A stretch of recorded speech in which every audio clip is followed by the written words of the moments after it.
everyone, this is Cheryl Reed, and I want to welcome you to the second video in my three-part series of Introduction to Special Education. This video is going to be pretty cut and dry. We're simply going to go over two things. The first one is who is eligible for special education, and also what it takes to become qualified for special education services in the schools. Because as you all know, or maybe you don't, for special education services, just because you're diagnosed with a disability does not guarantee that you will be serviced under the special education umbrella in the school district. So without further ado, let's go ahead and dive in. And the first thing is who is eligible. Like I said, just because you are diagnosed with a disability does not automatically put you in the special education umbrella. In order for you to be under the special education umbrella, you it's based off of two factors. The first factor being there must be a presence of an IDEA, Identified Disability Category. And there you go, IDEA. What in the heck is IDEA? IDEA? IDEA? Oh goodness. Here we go with an acronym, the alphabet soup. Yes, again, like I said, special education is full of alphabet soup. So IDEA stands for Individual with Disabilities Education Act. Okay? So under IDEA, there must be an Identified Disability Category. The second thing that will make a person become eligible for special education services is the fact that there must be a need for a specifically individualized designed instruction. There must be a need for a specifically designed instruction. Okay? Those are the two factors that will the two factors that must be met before a child can be underneath the special education umbrella. Okay? I'm going to give you a short list. You might want to write these down. I'm going to give you a short list here of some disabilities that are considered to be qualifying under federal law. Okay? The first one is intellectual disability, otherwise known as ID. It used to be referred to as mental retardation or MR, but we do not say that any longer. We say ID, intellectual disability. Okay? That's the first one. The second one under the law would be hearing impairments. The third one would be deafness. Fourth one, speech and language impairments. Fifth one would be visual impairments to include blindness. The next one would be serious emotional disturbance, orthopedic impairments, other health impairments including Tourette's syndrome, specific learning disabilities, autism, deaf blindness, multiple disabilities, and or traumatic brain injury. Now, having one or more of these disabilities, again, does not guarantee that you will receive services. It just states that, yes, you are disabled, but that doesn't mean that you will get services, special education services in the school. All right? The student with a qualifying disability must be evaluated by the school district in order to determine eligibility. Now, in the next video, in video number 3, we're going to go ahead and discuss those tests that actually determine eligibility for a child. But we're not going to go into that for this particular video. Okay? All right. The process of obtaining special education services for your child involves many different steps. Okay? You've got steps, you've got forms, and you have timelines.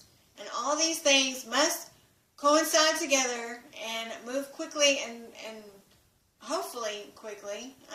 Unfortunately, sometimes in a school district it can take up to 2 years before a child actually gets evaluated and placed in the appropriate placement. But nonetheless, it says parents sometimes can feel overwhelmed, by these details, and with feeling overwhelmed, they may lose sight of what the actual goal is. And to be honest with you, the actual goal is to actually have a specific placement for your child, as well as to obtain free, appropriate public education for your child. Okay? So, again, FAPE, which I referenced before in video 1, which is your free, appropriate public education. Okay? It is not necessary for you to memorize each detail in the process, but you need to be familiar with and be able to understand the overall picture and be able to obtain any information that might be needed.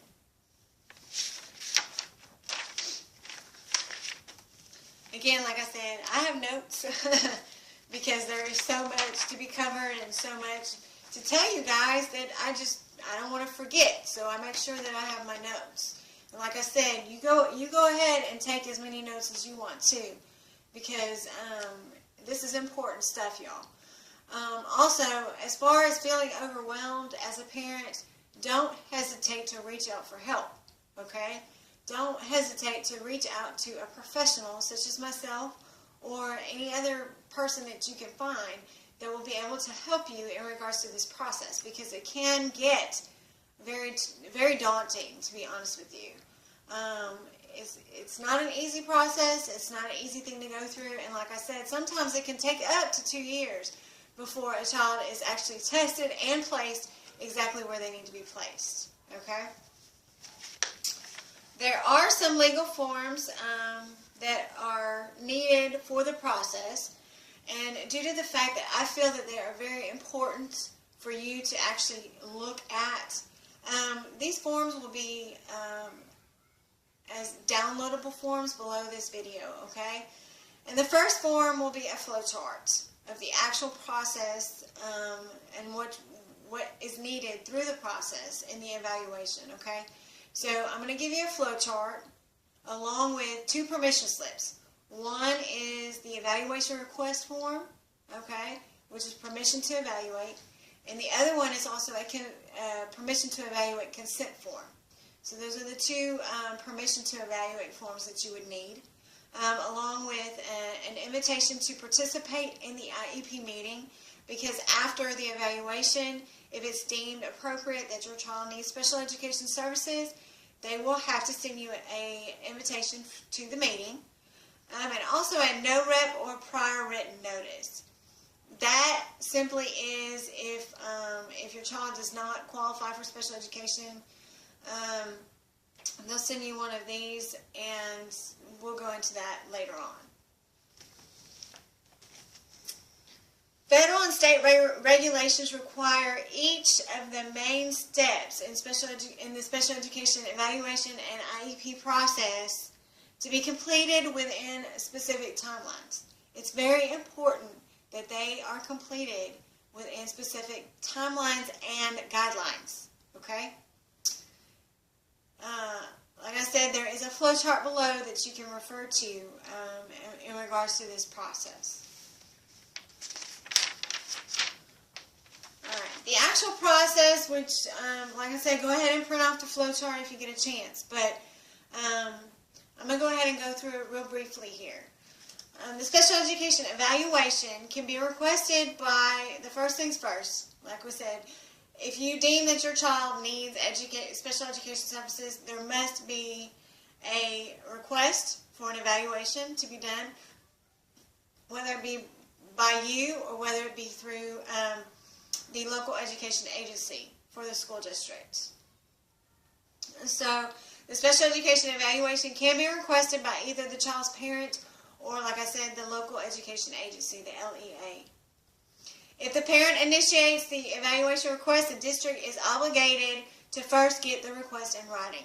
Again, everything from this point, and I cannot stress this enough, everything at this point needs to be in writing. You've got to get everything in writing, because if it's not in writing, guess what? It didn't happen. So everything must be in writing, okay?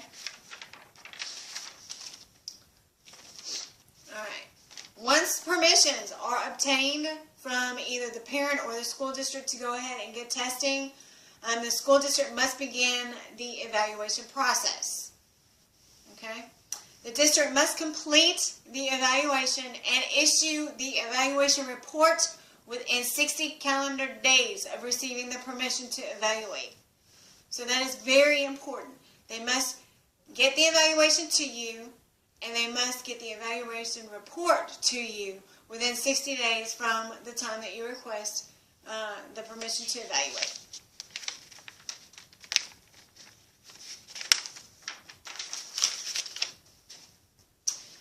The evaluation report is the basis for determining whether your child is eligible for services.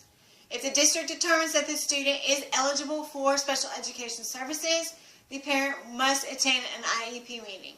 IEP, again, is Individualized Education Plan. So, in order to individualize your child's education and deem the specific appropriate education for your child, you will have to attend an IEP meeting. If the district determines that the student is not eligible for services, they will document their decision on a no rep or prior written. Okay? Which, like I said, those forms are below. You will not get the IEP form, but you have the no rep and prior written form as well. When the district has determined that the student's eligibility for special education services, the next step is to invite the parent to the IEP meeting. So I also, like I said, included the IEP invitation for you to look at. The form, the IEP request for coming to the IEP meeting, the invitation states the purpose of the meeting and also list the list of invitees that will come to the meeting. Now, here's where it gets a little sticky. As a parent, you can invite whoever you want.